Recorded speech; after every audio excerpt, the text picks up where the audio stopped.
What's going on, everyone? Welcome back to another episode of the Balanced Perception YouTube channel. And today we're back with an awesome episode. We have purchased a brand new printer. I can't even get it into frame here because it's absolutely massive. But let's just say we're going to be getting something to accompany our CR10 S5. So let's crack it open.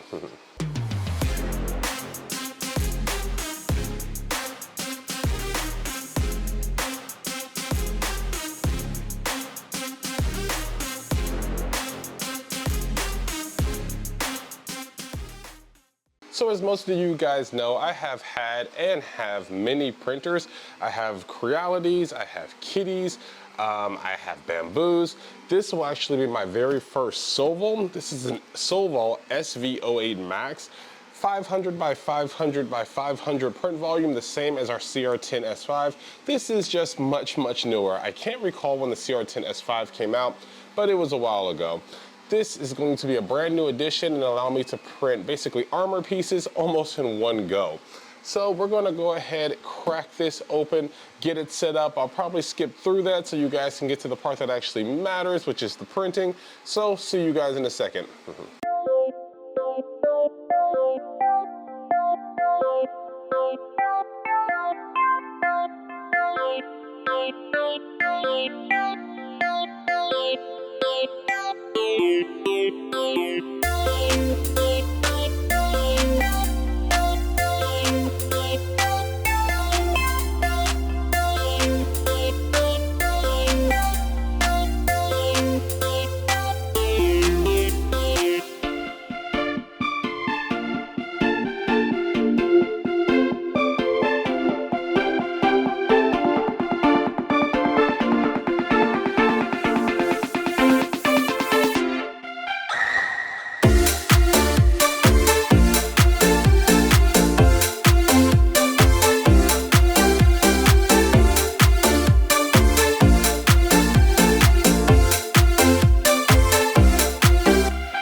An hour later, and we have this thing built. As you can see from the comparison of me to this, it is enormous, ginormous, I will even say. It's a lot bigger than I thought it was. I understood the dimensions, and even though I read them and everything, this is just a huge printer. But yeah, now that I'm over its enormous size. Again, it took me about an hour to put together. It's not as intuitive as I thought. I haven't actually built a printer since I built the CR10 S5. All the other printers, the Kitty, the K1s, the Bamboos, they come pre-assembled and you just literally take them out of the box and plug them in. This sucker, yeah, it required some assembly. But I know you guys aren't here for that. We can go ahead and jump to the best part, which is turning this on. Hopefully I got everything right. I actually read the manual and I did follow the online guide for setting this thing up. We're gonna go ahead, set it up, and try to get our first print going, which, as you guys know, I don't really do benchies, so we're probably gonna do something small and then jumping to something massive. So let's get to it. All right, so here comes the moment of truth. We're going to power it on. Hopefully no smoke or anything like that. We have a screen. So I've actually, while this is loading up, have been trying to figure out how I'm going to run this printer. I currently have an extension cable going from one of the other rooms to this, because in this room I have a CR10S5 on the circuit. Running this and that together will likely flip the circuit breaker, so I'm still trying to figure that out. If any of you guys have any recommendations, I would greatly appreciate it, how I can overcome this problem other than running cables from other rooms which are on different circuits. Anyway, so we're gonna let this finish up. We're gonna go ahead and run through our setup and we'll get going. So we just turned it on. Let's see if this is touch screen. It is, so we're going with English, of course. Wi-Fi scanning. So hopefully it connects to our Wi-Fi. Yes. I'm gonna put in my password real quick. Wi-Fi connection was successful. Next. XY, Z axis detection, anti-cure detention, blah, blah, blah, med mesh calibration. So it's going to go through all the calibrations. Let's see. Go ahead and show you guys. It initialized, so that's a good sign. Not going to lie, it's kind of noisy so far, but then again, it just started, so I don't want to be too quick to judge. But we're gonna go ahead and let it run its calibration and we'll be right back. All right, so everything is pretty much done. It's time for the actual moment of truth. We're gonna go ahead and load up some filament. This is PETG White by JO. I use them a lot. So I'll just go ahead and load that onto the spool holder. And most likely I'll end up getting a larger roll of spool, maybe like one of the 3 kilogram ones, simply because I will be printing very large things with this. So we're gonna go with this for now though, because that's what I have on hand. So let's see how we get this to load. I am honestly not sure. There we go, we push this little button on the side here to allow the filament to pass through, and then it passes through. I'm not sure if I'm supposed to pass it all the way through to the nozzle, but we're gonna see. So, yeah, the green light is on.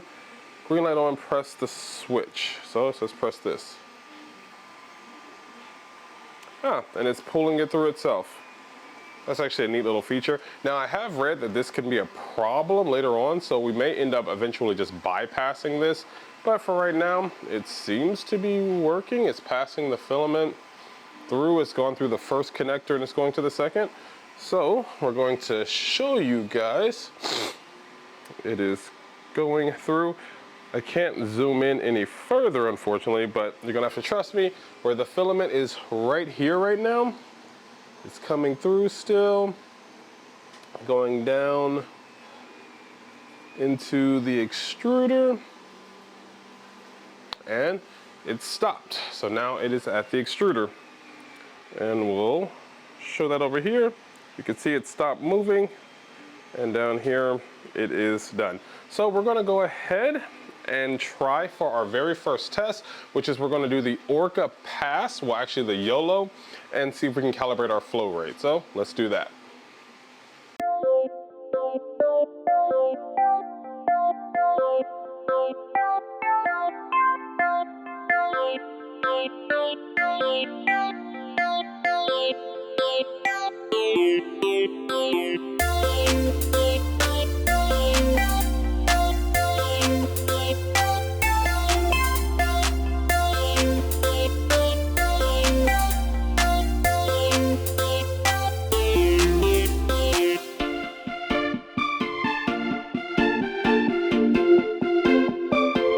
So after an hour and 54 minutes, we have every single piece that we printed, and they all came out extremely well. And shockingly, you guys can't tell, but this one is probably actually the best, which is 0 adjustments. I'm really shocked by that. You can tell a few of the other ones, you know, they're decent, but in all honesty, I'm very okay with just leaving it at 0 and starting another print. There are some black filament pieces that came out here, and I think that maybe has something to do with when they tested the extruder. I'm not really sure, but when I first extruded, black filament came out. So again, that probably has something to do with what they were doing at the factory.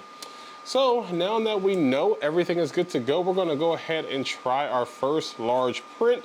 It's going to be a day print, probably a little bit ambitious, but we're gonna go ahead and get that going. So let's load that file up.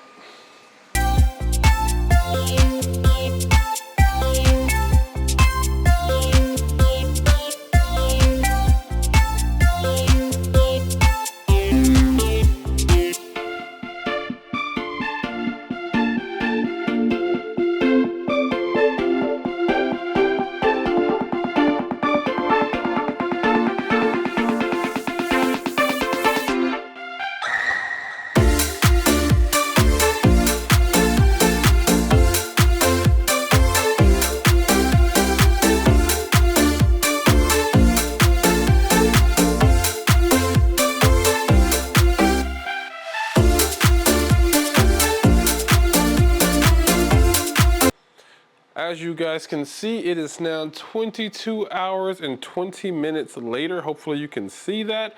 And let's check out our print. So zooming on up here, you can see that it came out very, very well. Let's focus that a bit.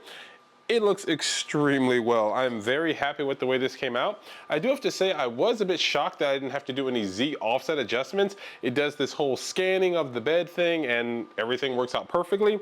That's a lot better than my CR10 S5, which I have to manually level every single time. Hoping this, comes through and keeps being absolutely awesome. Let's go ahead and pry this off the bed. Well, I'm gonna zoom out a little bit for you guys and then we're gonna rip this off the bed. All right, so unlike the CR10 S5, this came with a removable build plate and just like that, it comes right up. I mean, honestly, this is leagues upgrades. I mean, just massive compared to my CR10 S5. This is the exact same size in terms of width and height. It's phenomenal so far, that's what I can say. Praying it keeps this up throughout the next few prints, but our very first one is absolutely phenomenal.